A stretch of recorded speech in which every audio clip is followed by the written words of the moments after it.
The chapel froze when my mother's voice cut through the air. "You changed your name." Not shock judgment. Every head turned.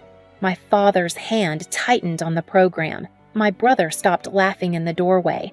I slid into the second row seat, the page still warm in my palm, my new name printed in a black that looked almost deliberate. The chair beside me, the one marked family, remained untouched, just like every milestone they'd missed. But as I looked at that empty space, something shifted.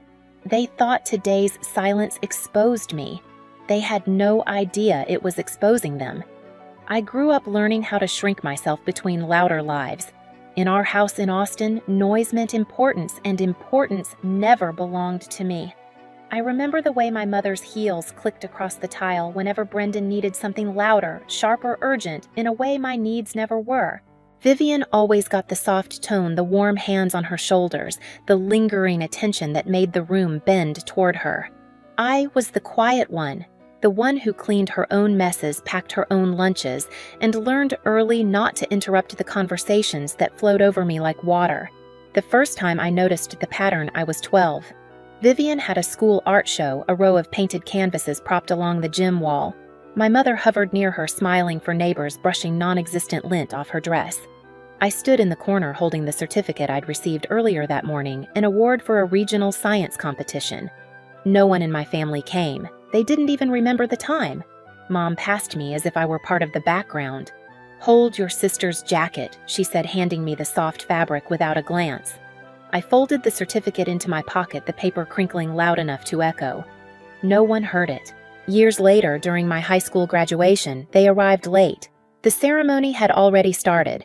My row of classmates shuffled as they searched for seats. When my name was called, I stood scanning the sea of faces for the four that mattered. Only one chair in the family section was empty, mine. My siblings had gone to a lake party and my parents were caught in traffic, though I learned later they'd stopped for coffee. I held the program so tightly the corner tore off. I swallowed the sting and sat down slowly as if careful movements could hide the emptiness. College wasn't different. At Rice, I sent reminders weeks ahead for a departmental award ceremony. Vivian texted back a heart emoji. Brendan left it on scene. My parents replied 3 days later with a casual, "We'll try." They never showed. That night I ate takeout alone on the dorm steps, my award resting beside me, still inside the envelope they didn't open. The older I got, the quieter I became. I learned that pushing back only led to Mom's familiar refrain, "Don't be dramatic, Evelyn." Dad would nod in agreement without lifting his eyes from his phone. My protests became shorter each year until they disappeared entirely. The last flashback that stayed with me, stuck like a splinter, was the ceremony where I presented early research on desalination. 5 seats reserved, all empty. I held a folded program in my hand, smoothing the same crease over and over, trying to pretend the hollow beside me wasn't noticeable. A text buzzed, then a photo of Brendan grilling at a backyard party. "Wish you were here," he wrote. He didn't mean it. That was the day I learned my place in the family. A quiet space at the edge of their lives, never truly seen unless I stayed silent. The shift didn't happen in one moment. It built slowly like pressure behind a door I'd kept closed for years, but the day it finally cracked was ordinary, quiet, deceptively normal. 8 months before my dissertation defense, I sent the announcement to my family. A clean, formal notice from the university date and time printed in sharp black ink. I mailed it to the house in Austin, texted the reminder, added it to the family group chat. April 22nd, 3 p.m., I wrote. My mother responded hours later with a distracted, "So proud, sweetheart." Vivian sent a thumbs up. Brendan typed "nice." I told myself it was enough. Through winter, I repeated the date at every Sunday dinner. Mom nodded without lifting her eyes from her phone. Dad murmured something that might have been agreement. Vivian talked about her kids' soccer schedules. Brendan circled back to his latest barbecue experiments. I reminded them anyway. 5 months, 3 months, 6 weeks, 2. Each reminder felt like tapping on a locked window, soundless from the other side. Then in February, Brendan posted the invitation. "Spring Barbecue Bash," the graphic said. April 22nd, 1:06 p.m. I stared at the screen long enough for the pixels to blur. When I called him, he sounded genuinely confused. "What time is your thing again?" he asked, like he hadn't heard it 20 times. 3 o'clock, I said. "People can do both," he replied. "Just come after." Stanford was an hour away. He knew that. He didn't care. I called Mom next. She laughed softly. "Honey, don't be dramatic. We'll work something out."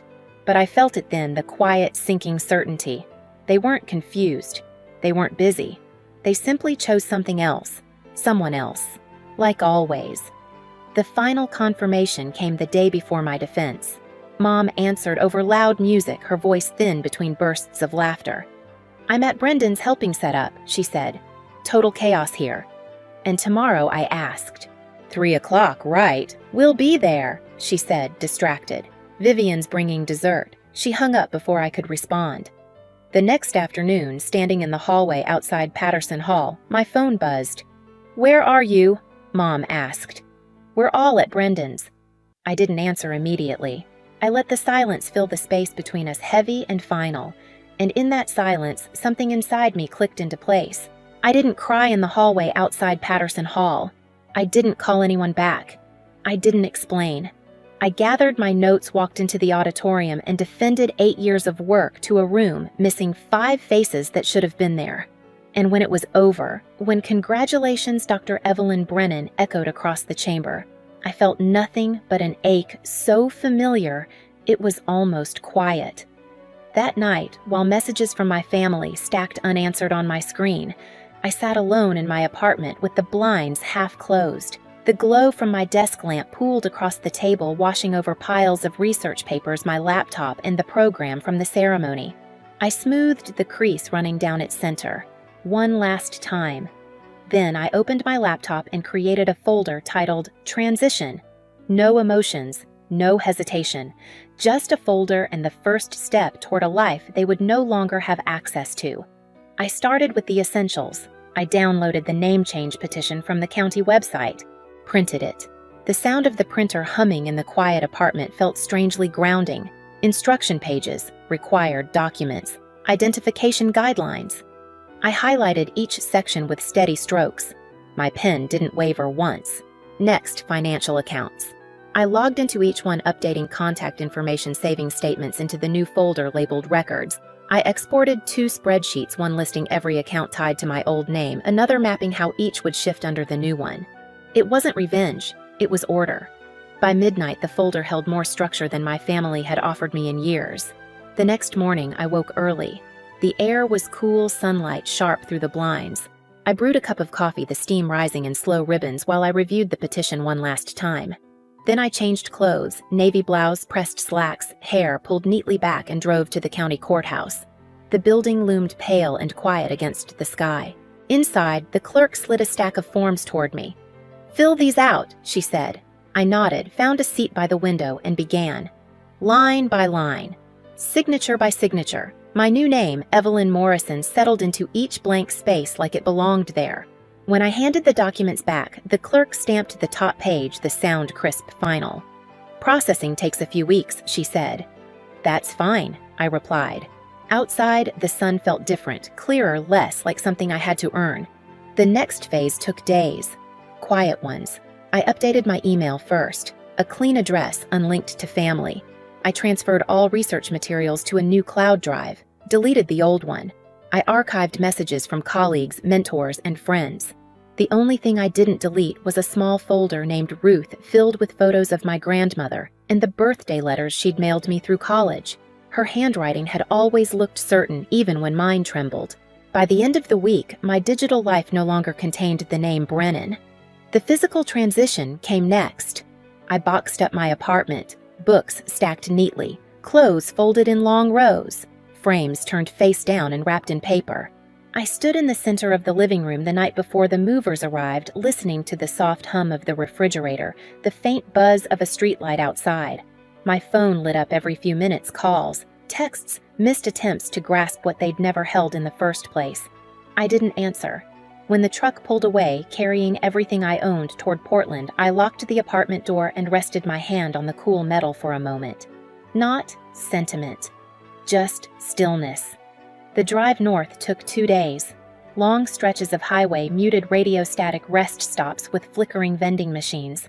I stopped only for gas and coffee. Each mile felt like dissolving threads, thin, frayed connections falling away behind me. Portland greeted me with gray skies and a soft drizzle. Perfect, I thought. A city where silence didn't feel like a punishment, but a way of breathing. My new apartment was small but bright, with a narrow balcony overlooking a quiet street lined with trees. I placed my boxes by the window and opened the one labeled Work. Research papers, a notebook, a single photo of me and my grandmother at a long-past birthday dinner. I pinned it above my desk. The next morning, I walked into the environmental consulting firm that had offered me a position months earlier. A receptionist greeted me warmly. My new colleagues introduced themselves one by one. No one asked about my family. No one compared me to a sibling. I sat at my new desk, logged into my new account, and felt a strange, unfamiliar steadiness settle in my chest. In the evenings, I continued the quiet work. I changed the name on my driver's license, updated my voter registration, replaced my medical records, reassigned emergency contacts, closed the last bank account with the old surname. Each task brought its own small sound, the tap of keys, the click of a button, the soft rip of an envelope. Not dramatic, not triumphant, but precise. Controlled. Mine. Some nights I'd sit at my desk with the window cracked open, letting the cool air drift inside. I'd reach for a form, a bill, a document, and feel that familiar tightening in my chest ease just a little. This time, I thought sliding another page into the completed folder. I won't fix what they've broken. It wasn't a vow, just a boundary. Finally written down. The notification arrived on a gray morning, weeks after I'd settled into Portland. Your name change petition has been approved, it read. A simple sentence. A quiet switch flipped. I printed the confirmation, the page still warm, when I slipped it into a folder labeled Identity. The new documents, license, bank cards, workplace records had already begun updating. Soon, nothing would carry the name my family forgot on purpose. I didn't announce it. I didn't message anyone. I just lived. But silence has a way of echoing when people expect noise. The first ripple came from an email forwarded to my new inbox by HR. Your emergency contact attempted access, the header said. My old number disconnected. My old email archived. My personnel file flagged them as unverified relationship. The system locked them out automatically. Another ripple arrived the following week. The apartment manager from Austin left a voicemail on my new work phone. Your family has been trying to reach us for your forwarding address. We cannot disclose without written consent. I didn't give any. A month later, I powered on the old phone I kept in a drawer. 83 missed calls from my mother, dozens from Vivian, a handful from Brendan, one from Dad. Each voicemail grew more frantic than the last. Where are you? This isn't funny. We need to talk about the graduation. You're blowing it out of proportion. You can't just vanish. This silence is childish. You owe us an explanation. I owed them nothing. I turned the phone off and placed it back in the drawer. The air felt lighter. Then came the moment everything aligned. Great Aunt Ruth passed away quietly, peacefully. She was one of the few people who ever saw me, truly saw me, and I knew I had to go. Not for my family, but for her. The chapel in Austin looked the same as the last time I'd been there. Polished wood, soft lighting air, thick with lilies. I arrived early and sat near the aisle hands folded around the printed program. The name on it, Evelyn Morrison, was still strange to my family. But it wasn't strange to me. Not anymore. They arrived in a wave. My mother stopped mid-step when she saw me. You changed your name. It wasn't a question. It was an indictment. My father's jaw tightened. Vivian blinked in disbelief. Brendan looked like someone had slapped the air from his lungs. Their eyes flicked to the program, then to me, then back again. You should have told us, Mom said under her breath. You should have shown up, I replied, my voice level. She opened her mouth ready to argue, but the chapel attendant signaled for quiet. During the service, they watched me more than the ceremony. Every so often, Mom's gaze slid toward me, confusion, frustration, something like fear. The same fear people feel when a familiar map has been redrawn without them. After the final hymn, she followed me outside. Evelyn, this isn't fair, she whispered, We made a mistake. Families move past things. I stood by my rental car, the soft wind shifting the edge of my coat. You chose a barbecue over my doctorate, I said. You didn't forget. You prioritized. That's not true, it is, I said. And now the systems I exist in only recognize people who show up. You weren't listed. The rest handled itself. Her face tightened as if the realization finally landed. There was no argument she could make to undo a court record, a state file, a digital identity. Love could be claimed, but paperwork was immune to guilt. Vivian approached next. You didn't have to go this far, she said. I didn't go far, I answered. I went where I was seen. Brendan didn't speak at all. I got into the car, closed the door, and watched their shapes blur through the windshield. They couldn't follow, not legally, not digitally, not emotionally. The life tied to my old name had ended without ceremony. The one tied to my new name had already begun. And for the first time, the loss wasn't mine.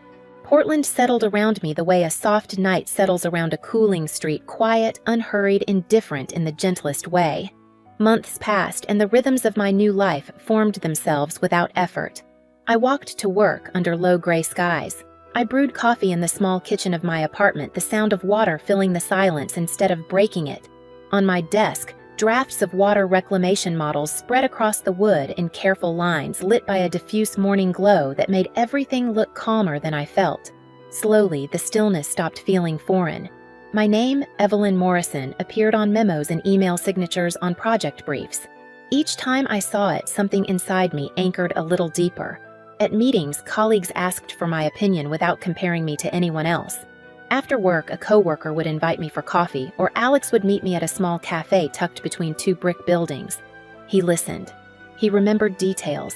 He asked about the desalination project I'd been refining for years, and he didn't pretend interest, he showed it. Some nights, I'd sit on the balcony with a blanket around my shoulders, the city humming softly in the distance. The rain traced lines down the railing, steady and unbothered. I thought about the empty chair at my defense, the one I'd stared at for a long moment before starting my presentation. The image returned now and then, but its shape had changed. It wasn't an ache anymore, just a memory, small and flat, like a photograph tucked at the back of a drawer. I didn't hate them. That surprised me. Hatred required weight, and I no longer carried theirs. The paperwork had done one thing I never could. It carved a clean boundary. Not a barricade, just a line. On one side, the life where I waited to be chosen. On the other, the life where I didn't. When I left the courthouse months earlier, I hadn't been running from my family. I'd been walking toward myself, toward a name that belonged to someone who showed up for me even when no one else did. Now, in the soft drizzle of an Oregon evening, I realized something quieter than forgiveness, simpler than closure. I wasn't missing anymore. I had arrived. Boundaries aren't punishments. They're proofs of where you finally learned to stand. My family spent years forgetting me in rooms I worked hard to enter. So I built a life in a place where showing up wasn't optional. Now, when I sign my name, Evelyn Morrison, the silence that follows isn't empty. It's mine. And some doors stay closed simply because I no longer knock.